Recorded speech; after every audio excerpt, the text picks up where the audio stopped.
Bonjour à tous, un moment de philosophie consacré à la question de l'instinct, et plus précisément aux forces et aux faiblesses de l'instinct. Alors tout d'abord, si vous n'êtes pas encore abonné à la chaîne, n'hésitez pas à le faire, c'est très simple, il vous suffit de cliquer sur le bouton s'abonner qui est juste en dessous de la vidéo. N'hésitez pas aussi, au terme de cette pastille de philo, à laisser un commentaire, c'est toujours intéressant d'avoir un retour. Alors l'instinct. L'instinct est une vaste question, on peut l'aborder de différentes manières. J'ai choisi une réflexion célèbre de Jean-Jacques Rousseau, qui est un philosophe français du XVIIIe siècle, réflexion qu'il formule dans un ouvrage non moins célèbre qui s'intitule « Discours sur l'origine et les fondements de l'inégalité parmi les hommes ». C'est un ouvrage qui est apparu en 1755. Alors que fait Rousseau pour ce qui nous concerne? Eh bien, Rousseau oppose d'un côté l'instinct, en l'occurrence l'instinct animal, et de l'autre la liberté humaine, c'est-à-dire le libre arbitre. Et que nous dit Rousseau? Eh bien, Rousseau nous dit, pour ce qui est de l'instinct, et notamment de l'instinct animal, Rousseau nous dit que l'instinct est une force naturelle qui guide l'animal dans la conduite de sa vie, dans ses actions, dans son comportement. Cette force naturelle, elle aide l'animal évidemment à vivre, à survivre et à se reproduire. Bref, elle contribue à la conservation et à la reproduction de chacun des animaux pris individuellement et de l'espèce animale considérée dans sa totalité. Toutefois, et c'est le paradoxe souligné par Rousseau au sujet de l'instinct limite, l'instinct borne les actions possibles de l'animal. C'est-à-dire que le champ des actions possibles de l'animal est, pourrait-on dire, prédéterminé et borné. Ça peut avoir des conséquences extrêmement fâcheuses, comme Rousseau le souligne, puisque l'animal, dans certaines situations, ne peut pas, n'arrive pas, n'a pas la capacité de s'adapter pour faire varier son comportement. Donc paradoxe du côté de l'instinct, puisque celui-ci est utile, il sert l'animal, et en même temps, il peut lui être nuisible, il peut le desservir. Que nous dit Rousseau de l'autre côté concernant la liberté humaine, concernant le libre arbitre? Eh bien, ce libre arbitre, il repose sur une faculté qui est la volonté. Et la volonté, elle fait un acte qui est le choix.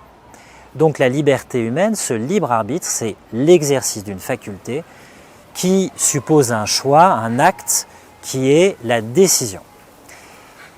Et Rousseau souligne que la liberté ouvre un champ indéterminé d'action pour l'être humain. Ça signifie que l'être humain a un champ d'action potentiellement illimité. C'est un grand avantage pour lui parce que ça lui permet de s'adapter à toutes les situations possibles de la vie ou de l'existence. Toutefois, il y a un paradoxe concernant le libre arbitre, c'est que, aux yeux de Rousseau, le libre arbitre suppose que l'être humain est un être dénaturé, c'est-à-dire qu'il n'a pas d'instinct.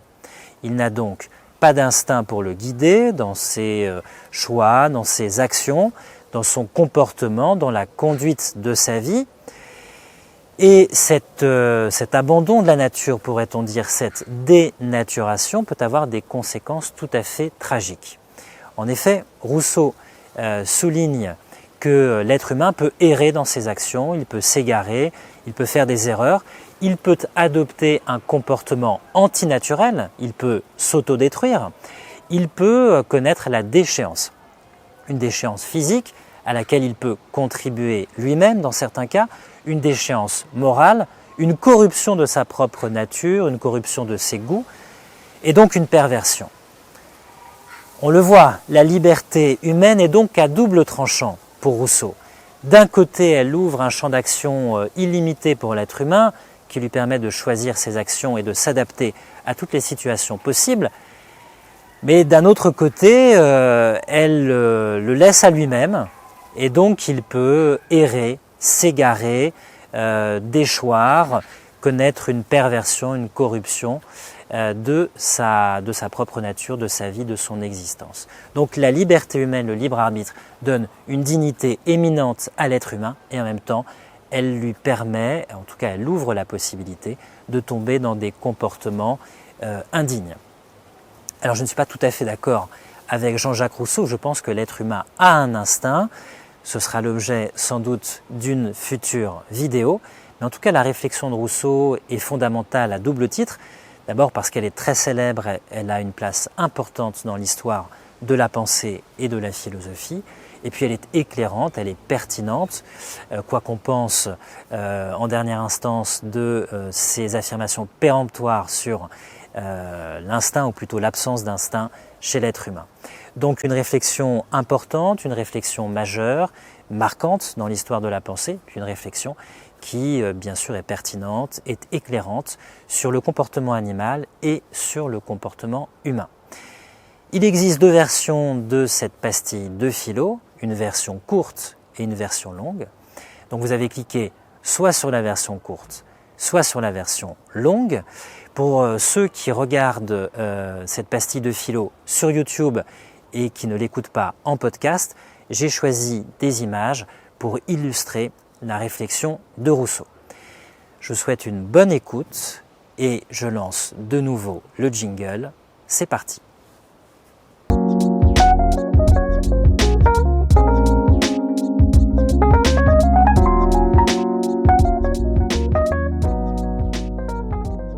Bonjour à tous, une petite pastille de philosophie que j'ai intitulée « Les forces et les limites de l'instinct ». Bien sûr, je pense à l'instinct animal. Alors c'est un vaste sujet, il faudrait sans doute des heures pour se plonger dans la question de l'instinct. J'ai donc décidé de me limiter à une réflexion célèbre de Jean-Jacques Rousseau dans son livre qui s'intitule « Discours sur l'origine et les fondements de l'inégalité parmi les hommes ». C'est un ouvrage qui date de 1755. Le texte auquel je vais faire référence est un texte très intéressant, bien que contestable, qu'il s'agisse de la radicalité de sa thèse ou des exemples donnés par Rousseau.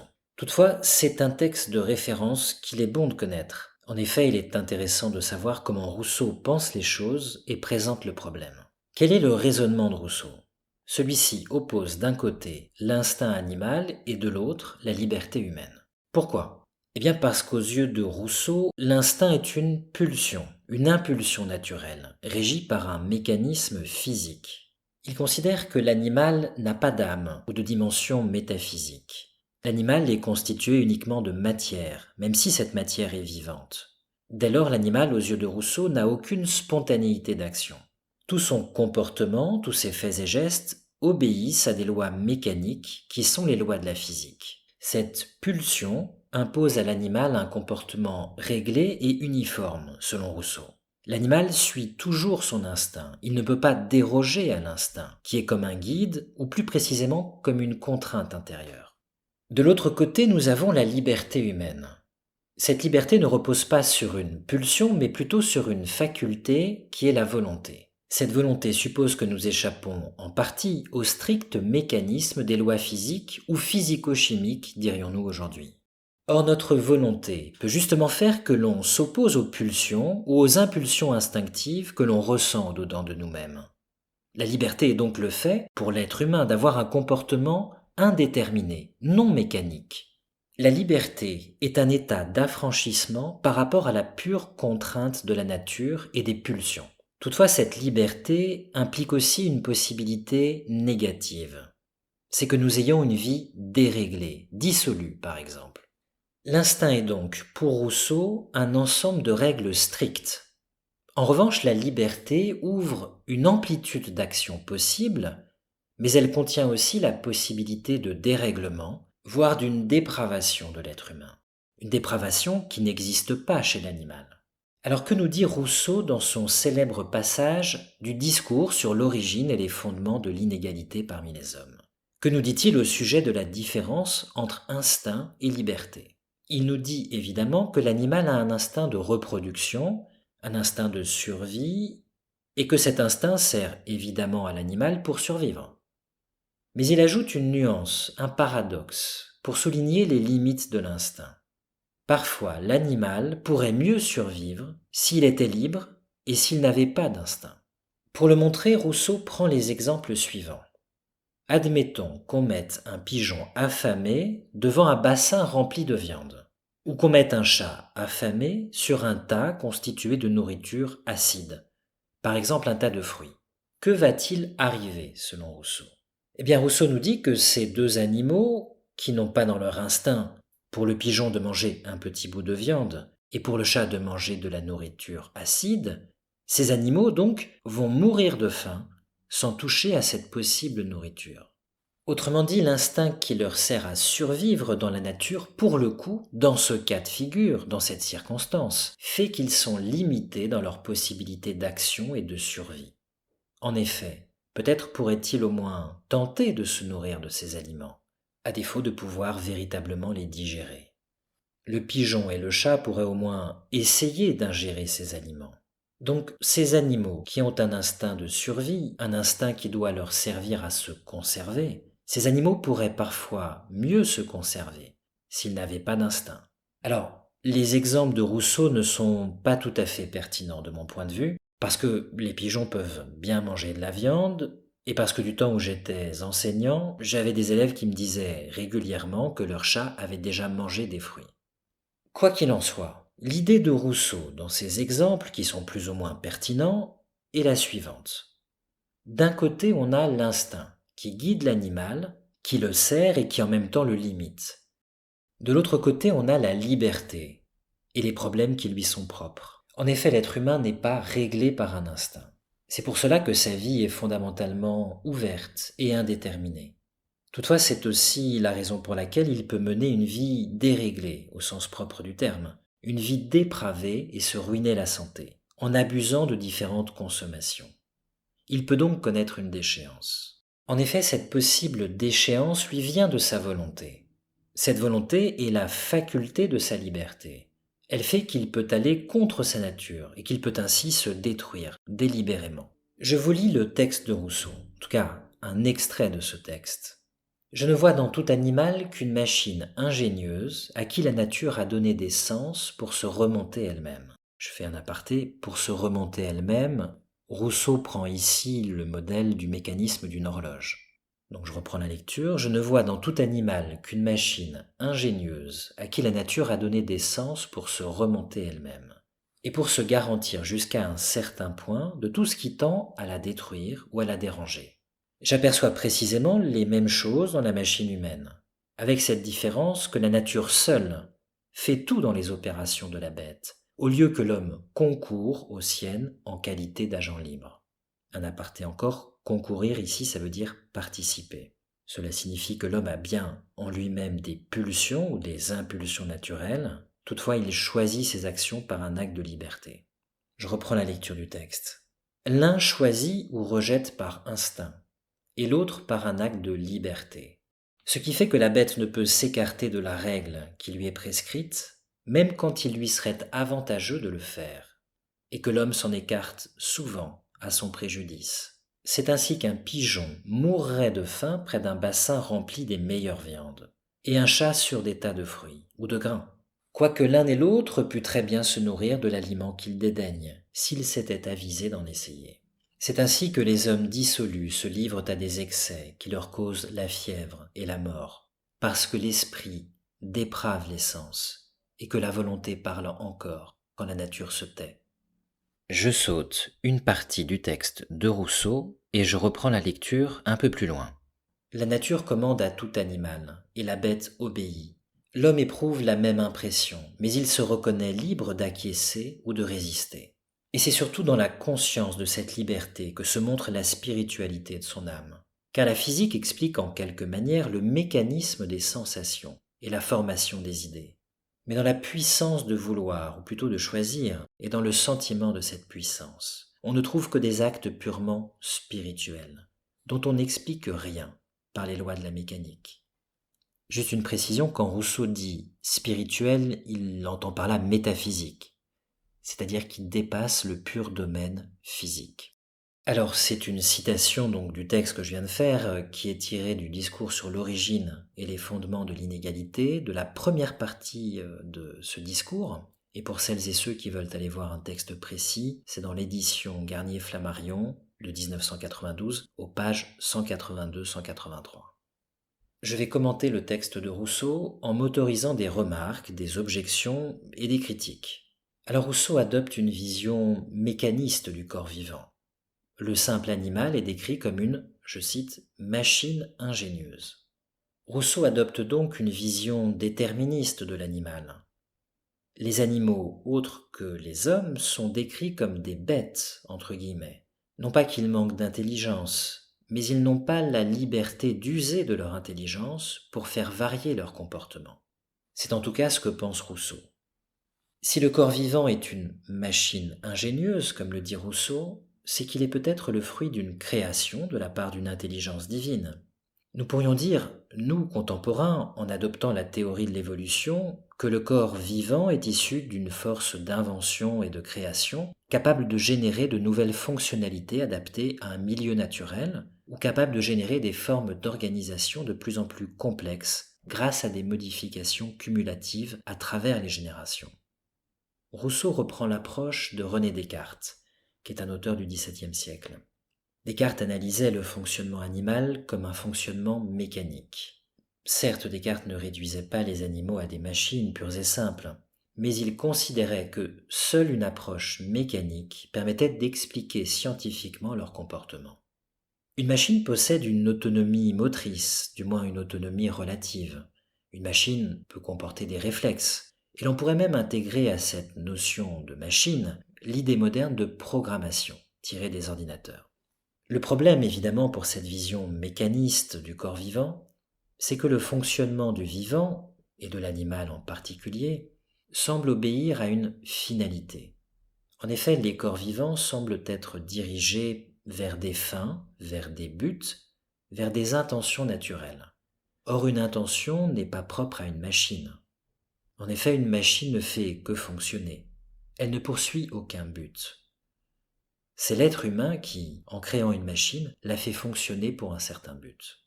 L'instinct animal semble viser la survie, la reproduction de son espèce.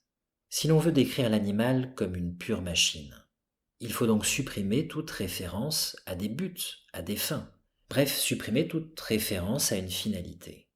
C'est là que Rousseau est incohérent dans ses expressions, car il considère l'animal comme une machine, mais en même temps il prête à la nature animale dans ses formules une finalité. En effet, les animaux sont pourvus de certaines fonctions pour atteindre une certaine fin. Je cite Rousseau. « Je ne vois dans tout animal qu'une machine ingénieuse à qui la nature a donné des sens pour se remonter elle-même et pour se garantir, jusqu'à un certain point, de tout ce qui tend à la détruire ou à la déranger. » On voit bien que ce terme « pour » indique une finalité, alors même que Rousseau pense l'animal comme une machine. Il faut donc comprendre que c'est la nature qui poursuit des fins et que le mécanisme animal est fait pour atteindre ces fins. Et pourtant, Rousseau adopte bien une vision mécaniste, il va même jusqu'au bout de la métaphore en comparant les animaux au mécanisme des horloges. Je cite de nouveau Rousseau.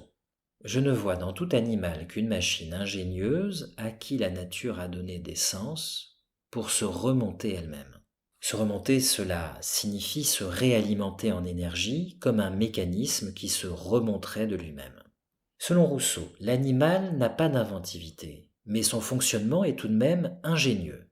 En effet, nous dirions de l'instinct qu'il est un programme ou une somme de réponses sensorimotrices à des sollicitations extérieures et intérieures. J'entends par sollicitation intérieure les phénomènes de la faim, de la soif, les contractions de l'estomac ou la sécheresse de la gorge.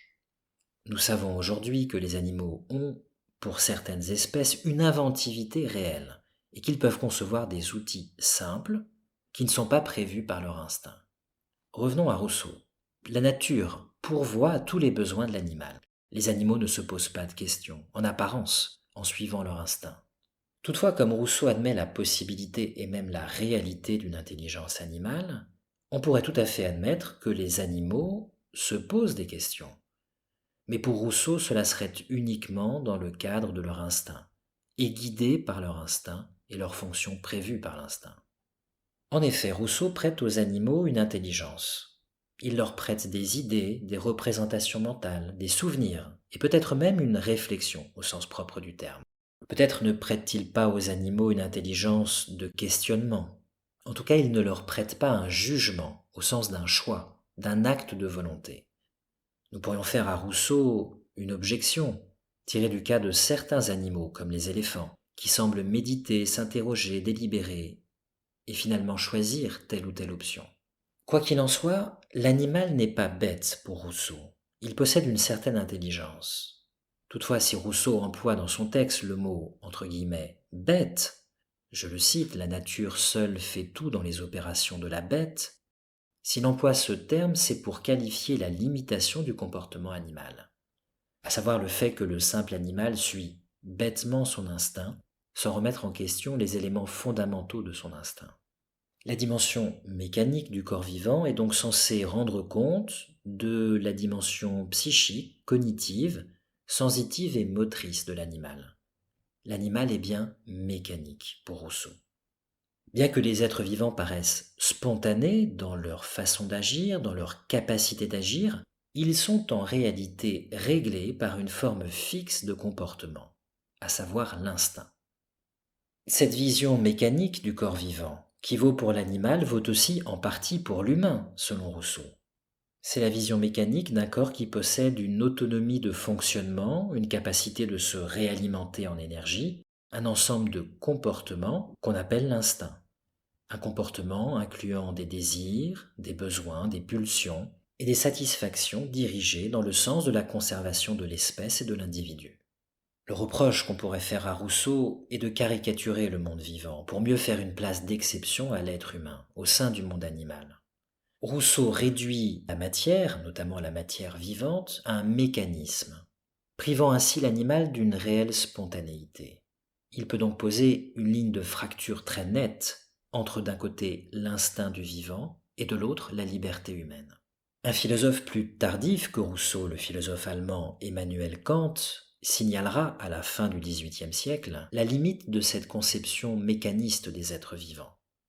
En effet, une machine répond à une fin qui est fixée de l'extérieur par l'esprit humain qui a créé la machine, alors qu'un organisme vivant semble posséder une fin inscrite en lui-même.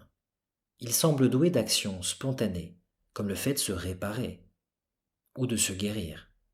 Un ensemble d'actions spontanées dictées par une finalité interne, une finalité qui coordonne donc l'ensemble des actions de l'organisme.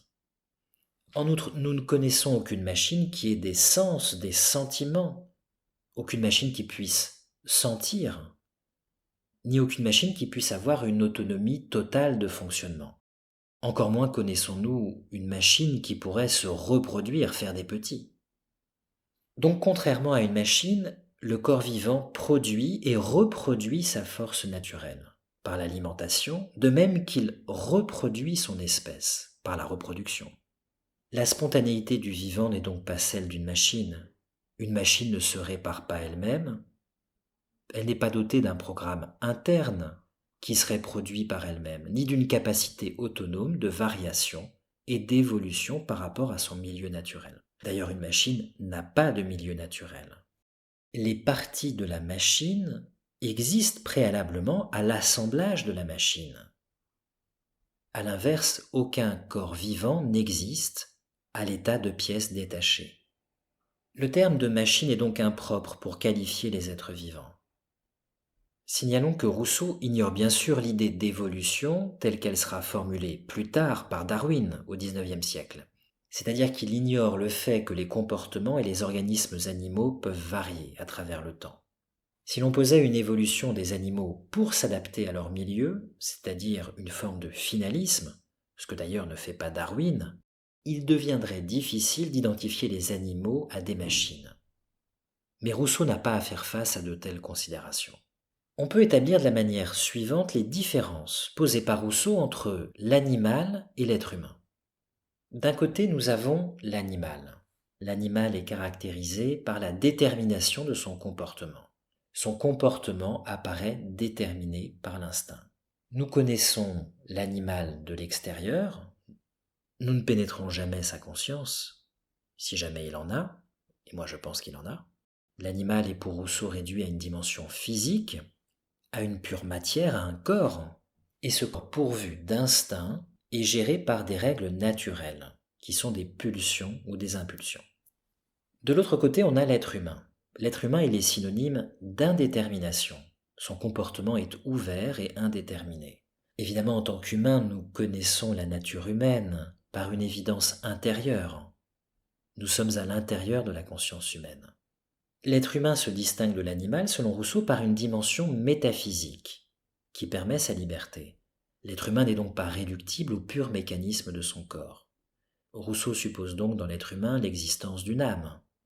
L'être humain est donc un être dénaturé, un être qui n'a pas de nature, ou dont la nature, les pulsions sont transformées, transmutées même pourrions-nous dire, par sa vie psychique et par la puissance de sa volonté qui en fait un être libre. Cette faculté de la volonté fait que l'être humain a une autonomie, c'est-à-dire une capacité de se donner à soi-même sa propre règle d'action. C'est ce qui explique le phénomène du choix, phénomène proprement humain pour Rousseau, et le phénomène de la responsabilité morale. L'être humain est responsable et donc potentiellement coupable de ses actions. Il y a ce qu'on pourrait appeler une imputabilité morale. L'être humain est comptable moralement de ses actions. Alors voilà pour la distinction entre l'animal et l'être humain. Toutefois, il faut faire une autre distinction. Rousseau distingue entre l'animal et le bestial. Paradoxalement, le bestial, le comportement bestial n'est pas le propre de l'animal, mais de l'être humain. Qu'est-ce qui est bestial chez l'être humain? C'est la possibilité de devenir déréglé ou de devenir immoral. Alors le fait d'être déréglé, c'est une perversion physiologique, c'est un mal métabolique, c'est le fait de manquer d'une règle de fonctionnement d'un point de vue biologique. C'est-à-dire c'est le fait de se rendre malade, d'avoir une vie malsaine. On est dans le domaine de l'insalubrité, d'une certaine façon. Ça passe par des consommations excessives, exagérées et morbides. La possibilité de devenir immoral, c'est pour l'être humain une perversion d'ordre moral et non pas d'ordre physiologique. C'est un mal non pas au sens métabolique, mais au sens éthique ou moral. C'est le fait de manquer d'une règle de fonctionnement éthique. C'est donc ce qu'on appelle l'immoralité, le fait d'avoir un comportement vil, indigne. Ces deux domaines, le fait d'avoir une vie déréglée ou d'avoir une vie immorale, donc la perversion physiologique et la perversion morale, ces deux domaines concernent proprement l'être humain. Alors on l'a vu, l'automotricité de l'animal est assimilée par Rousseau à un automatisme mécanique. Ce n'est pas l'autonomie morale de l'être humain. La liberté, elle, est une sphère de vie supplémentaire par rapport à la vie animale. C'est une dimension d'existence métaphysique. La liberté se manifeste par la capacité de s'écarter des règles naturelles. L'humain introduit de la contingence dans un monde gouverné par la nécessité, c'est-à-dire par les événements nécessaires qui sont réglés par les lois de la physique. L'autonomie morale de l'être humain, c'est une autonomie spirituelle, c'est le fait d'être un être distinct radicalement de la simple matière. Pour Rousseau, donc, la liberté humaine est définie par la possibilité de désobéir à la loi naturelle de l'instinct. La liberté est donc soit un signe d'arbitraire, un je veux, soit la dimension d'un nouveau type de loi, à savoir la loi morale, l'autonomie morale, qui est une loi différente des lois mécaniques de la physique. La loi animale, c'est la loi du plus fort. La liberté, elle, c'est la désobéissance ou plutôt la non-obéissance à une règle instinctive. C'est la capacité de désobéir à l'ordre du désir. Et c'est ce qui permet justement d'obéir à un autre type de loi, à savoir la loi morale. Rousseau emploie d'ailleurs pour l'animal un vocabulaire qui est lié à la soumission. Je le cite. La bête ne peut s'écarter de la règle qui lui est prescrite. La nature commande à tout animal, et la bête obéit. Pour Rousseau, donc, l'humain n'est pas réduit au mécanisme de son corps vivant, puisqu'il concourt ou participe par des initiatives ou des actes de liberté à ses propres actions, à ses propres mouvements, à ses propres réactions. Certes, les réactions de l'être humain sont mues ou elles sont suscitées par des désirs, par des pulsions. Elles reposent donc sur le fonctionnement organique de son corps. Toutefois, l'être humain fait des choix qui relèvent d'une faculté ou d'une puissance propre à l'être humain, à savoir la volonté. L'être humain peut faire le choix de faire telle ou telle chose, ou de ne pas agir. Il peut faire le choix d'aller dans telle ou telle direction. ou de ne pas bouger. Ainsi, en l'être humain, deux puissances s'affrontent. D'un côté, le désir mécanique, pour Rousseau, et de l'autre, la volonté. Et le choix de l'être humain est le résultat de la convergence ou de la divergence de ces deux puissances. Je cite de nouveau Rousseau. « J'aperçois précisément les mêmes choses dans la machine humaine, avec cette différence que la nature seule fait tout dans les opérations de la bête, au lieu que l'homme concourt aux siennes en qualité d'agent libre. L'humain semble donc doué d'une spontanéité ou d'une indétermination, ce qui permet une inventivité, une ingéniosité, une imprévisibilité de ses actions. D'un côté, l'instinct est une règle, certes, fixe, mais en général, bien que pas toujours, à l'avantage du simple animal. Une règle automatique et sans réflexion, qui préserve ou prémunit l'animal, mais qui peut aussi le condamner. De l'autre, la liberté est une indétermination, une absence de règles naturelles, une absence de règles instinctives, souvent au désavantage de l'être humain, puisqu'elle ne le protège pas. Mais la liberté peut aussi sauver l'être humain. Rousseau présente le défaut de chacun de ces deux modes de fonctionnement, l'un animal et l'autre humain. Je le cite, « La bête ne peut s'écarter de la règle qui lui est prescrite, même quand il lui serait avantageux de le faire, et l'homme s'en écarte souvent à son préjudice. L'instinct guide l'animal, mais il peut aussi le perdre. La liberté laisse l'humain sans guide, mais elle peut aussi le sauver. L'homme est par nature égaré dans la nature. Sa liberté peut le perdre. Il n'a pas de place fixe au sein d'un milieu naturel. L'instinct peut condamner l'animal, mais la liberté peut aussi pervertir l'être humain, on l'a vu. L'animal obéit, entre guillemets, bêtement à l'instinct, en tout cas aux yeux de Rousseau. Il est prisonnier de la nature. L'animal est assujetti aux pulsions. La preuve de la prédétermination de l'animal et de l'instinct comme règle fixe d'action est donnée par les exemples du pigeon et du chat dans le texte de Rousseau. À l'inverse, la volonté est une dénaturation. Elle est donc la cause de dérèglements possibles, voire de destruction. Je cite de nouveau Rousseau. C'est ainsi que les hommes dissolus se livrent à des excès, qui leur causent la fièvre et la mort, parce que l'esprit déprave les sens, et que la volonté parle encore, quand la nature se tait. En effet, même quand les besoins sont assouvis, le désir, ou plutôt le désir qui est imprégné, imbu de volonté, la volonté ayant perverti le désir parle, il parle toujours. Le désir est donc de nature spirituelle chez l'être humain. Le dérèglement humain se voit par exemple dans l'alimentation. L'humain doit réfléchir et veiller à sa propre alimentation. Il doit veiller au rythme de l'alimentation, à la quantité et au choix de sa nourriture, qui sont une source de problèmes ou qui peuvent le devenir.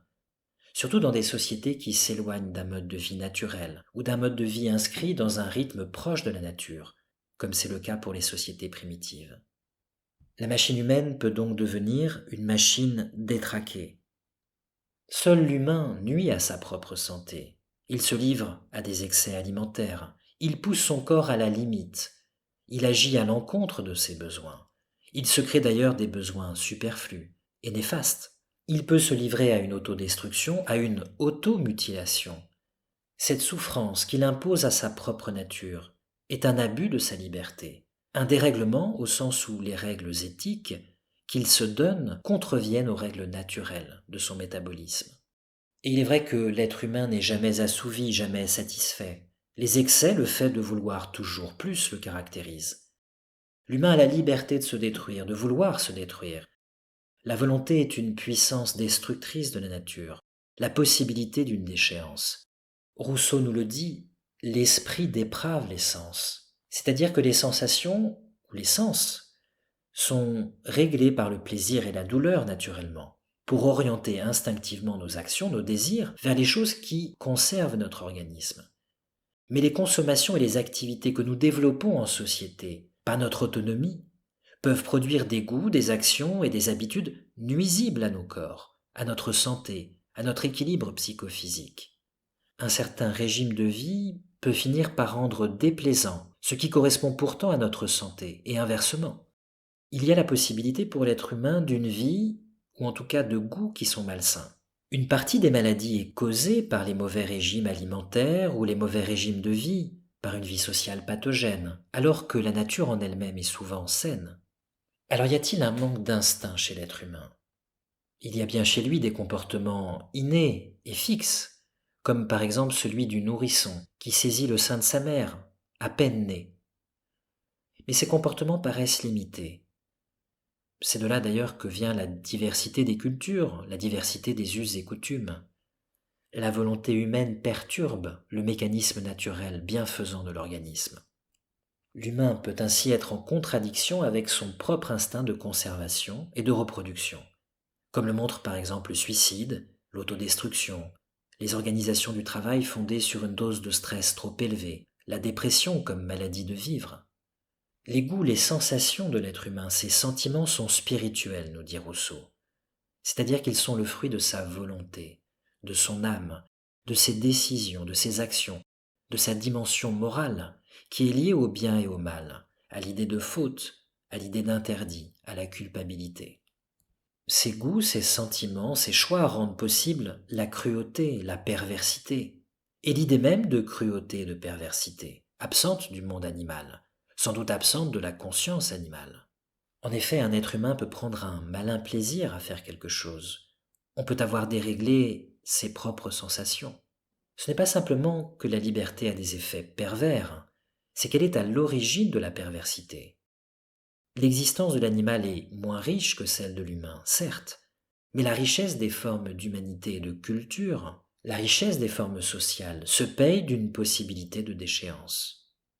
Alors pourquoi l'esprit peut-il corrompre ainsi notre nature? Parce que selon Rousseau, il est une puissance d'action autonome par rapport à la nature. Il est à l'origine de mouvements volontaires qui vont à l'encontre de l'instinct. Nous payons le prix de cette désobéissance à la règle naturelle du corps, de l'instinct et de la physiologie. La volonté humaine est une puissance de perversion et de transgression de l'ordre naturel. Le paradoxe, selon Rousseau, c'est que même la dépravation est un signe de distinction de l'être humain. En effet, seul l'humain peut déchoir. Cela nous fait penser à la célèbre formule d'Aristote dans son ouvrage Les Politiques. Aristote qui déclarait que l'humain est à la fois le meilleur et le pire des animaux. La liberté est donc la source de l'ambivalence humaine, selon Rousseau, entre sauvagerie, au sens moral du terme, et humanité. Seul l'humain peut être bestial finalement, comme nous l'avons vu. Certes, il y a de notre point de vue une cruauté des chats, par exemple, qui jouent avec leur proie. Il y a des coercitions inutiles dans le monde animal. Mais est-ce vraiment de la cruauté, au sens moral où les chats choisiraient le mal ou se plairaient à faire du mal? Peut-être que les animaux éprouvent, parfois, le sentiment de leur puissance. Mais ont-ils vraiment l'idée du mal qu'ils font? En tout cas du mal au sens moral du terme, et non pas au sens physique. L'humain, lui, choisit des choses qui peuvent nuire à sa nature ou à son corps, et qui peuvent nuire à autrui. Selon Rousseau, les sensations de l'être humain peuvent être perverties par les besoins superflus, par un excès de confort, par une vie de luxe, par le pouvoir. On peut distinguer au moins 3 sortes de perversion. La perversion physiologique ou métabolique, dont nous avons déjà parlé, la perversion morale, dont nous avons aussi parlé, et la perversion psychique. Rousseau évoque cette perversion psychique, cet intellectualisme, qui est une forme de perversion civilisationnelle de son point de vue, une perversion culturelle, qui peut aussi entraîner une perversion morale, puisque selon Rousseau, les intellectuels se détachent plus facilement de la pitié instinctive que nous éprouvons envers les autres. Je vous cite une phrase célèbre tirée toujours du discours sur l'origine et les fondements de l'inégalité parmi les hommes et toujours tirée de la première partie de l'ouvrage, qui est d'ailleurs vers le début de l'ouvrage. Rousseau déclare, je cite, « L'homme qui médite est un animal dépravé ». Alors voilà, la puissance de la thèse de Rousseau et de son approche est visible dans la capacité de cette thèse à expliquer la dimension morale de l'être humain et sa faculté de perversion. Perversion physiologique, perversion morale, peut-être même perversion psychique. La puissance de sa thèse est aussi visible dans sa manière de tracer une ligne de partage entre les animaux d'un côté et l'être humain. Cette ligne de partage est de mon point de vue trop stricte, mais en tout cas elle rend compte d'une distinction entre la vie humaine et ses possibilités d'un côté, et la vie animale de l'autre. Le paradoxe souligné par Rousseau, on l'a vu, c'est que la perversion de l'humain est un signe de sa liberté. Le désir en tant que tel n'est une puissance de perversion ou une incitation à la perversion que pour un être libre, c'est-à-dire pour un être doté d'une volonté et de règles morales. Il y a donc une dimension dialectique de la perversion. C'est la liberté qui ouvre une dimension morale pour l'être humain et qui permet la perversion morale et physiologique de l'être humain. Cette perversion est le fait que la volonté peut se détourner des règles raisonnables ou des instincts sociaux qui sont féconds pour l'être humain. Ces instincts sociaux sont la pitié et l'affection. L'être humain peut s'en détourner par des désirs conflictuels qui sont porteurs de rivalité, d'envie et d'agressivité. Ainsi, le désir est une puissance de perversion, mais uniquement dans la dimension qui est ouverte par la liberté humaine. Alors l'humain maîtrise-t-il sa nature? Maîtrise-t-il sa volonté? Ou bien les désirs de l'être humain infléchissent-ils toujours sa volonté? Finalement, dans le champ ouvert par la liberté, par cette antinature selon Rousseau, c'est peut-être à la nature le désir, les pulsions, qui s'emballent et qui finissent par gouverner la liberté. Il y a en effet un phénomène d'illimitation propre à l'être humain, un phénomène que souligne souvent Rousseau. Il semble que le désir humain ait un caractère illimité, insatisfait, inassouvi, même quand il est repu, parce qu'il est imbu ou imbibé, imprégné, pourrait-on dire, de la volonté comme puissance infinie qui caractérise l'être humain. Cette volonté humaine, elle est d'une part un facteur d'indétermination. Elle indétermine nos actions, nos choix, elle peut inhiber les tendances naturelles, elle peut suspendre nos actions, avec toutes les conséquences que cela peut avoir, avec l'indécision, l'hésitation, l'irrésolution qui est propre à l'être humain parfois. D'un autre côté, la volonté est un facteur d'insatisfaction. Elle se porte toujours plus loin que l'objet que nous avons conquis. Certes, nous savons tous que la jouissance est en elle-même une autodestruction. En effet, quand on jouit de quelque chose, on détruit les conditions qui rendent possible cette jouissance. Et oui, une fois que le désir est satisfait, ce désir meurt ou disparaît. Autrement dit, la jouissance annule les conditions du plaisir, car pour éprouver du plaisir, il faut désirer. Toutefois, même le plaisir pour l'être humain semble insatisfaisant. Pourquoi est-ce le cas? Rousseau, dans un autre texte que je n'ai pas lu, donne une explication de ce phénomène, c'est-à-dire du caractère insatisfaisant du plaisir pour l'être humain. Selon lui, notre imagination embellit l'objet du désir. Elle part, l'objet de notre désir, d'un prestige que n'a pas la réalité de la jouissance. Le résultat, c'est qu'on est toujours déçu de l'objet qu'on a fantasmé. La conséquence, c'est que notre volonté a toujours tendance à se porter plus loin sur un autre objet que nous n'avons pas encore conquis, dont nous n'avons pas encore eu la jouissance. On vient de le voir, la volonté humaine, c'est donc un facteur d'indétermination et un facteur d'insatisfaction. Et cette volonté humaine, elle a des conséquences sur la façon dont l'être humain vit sa propre animalité. Notre animalité est métamorphosée, elle est transcendée, pourrait-on dire, par la puissance infinie de la volonté humaine. Cette volonté qui se porte toujours sur un nouvel objet. En effet, même quand notre désir est épuisé, notre corps peut encore vouloir sur le mode du regret. J'aimerais ceci, j'aimerais pouvoir, je veux encore ou je voudrais encore ce que je n'ai plus la force de désirer ou d'acquérir. C'est la preuve pour Rousseau que l'être humain est un être transcendé de l'intérieur. C'est une animalité différente de celle des animaux. L'être humain, c'est un être vivant où s'incarne une âme. Et c'est pourquoi son désir est imprégné de l'infini de sa volonté. C'est donc dans la forme, dans la figure, dans la nature même du désir humain qu'on voit qu'il n'est pas un simple animal. C'est un animal métaphysique, pourrait-on dire. Il y a une métaphysique de sa nature animale, de sa nature désirante. Le mode même du désir humain est métaphysique aux yeux de Rousseau. Tout cela fait que l'être humain est un être responsable. Ni Dieu, ni la nature ne sont responsables de ses actions. Mais alors comment l'être humain connaît-il sa liberté? Eh bien c'est tout simple, la liberté de l'être humain est une puissance et elle s'éprouve comme puissance à travers sa résistance à l'impulsion de l'instinct, à l'impulsion du désir. C'est-à-dire que la liberté s'éprouve et se connaît dans un rapport de force.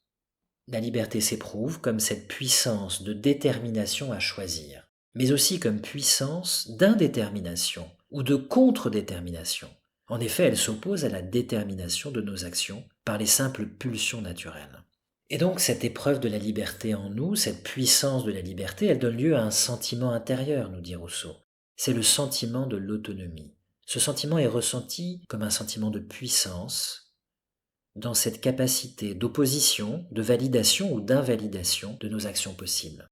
Il faut presque que la liberté s'éprouve contre le désir pour vraiment se connaître, car sinon elle ne se serait peut-être jamais connue comme liberté distincte du désir.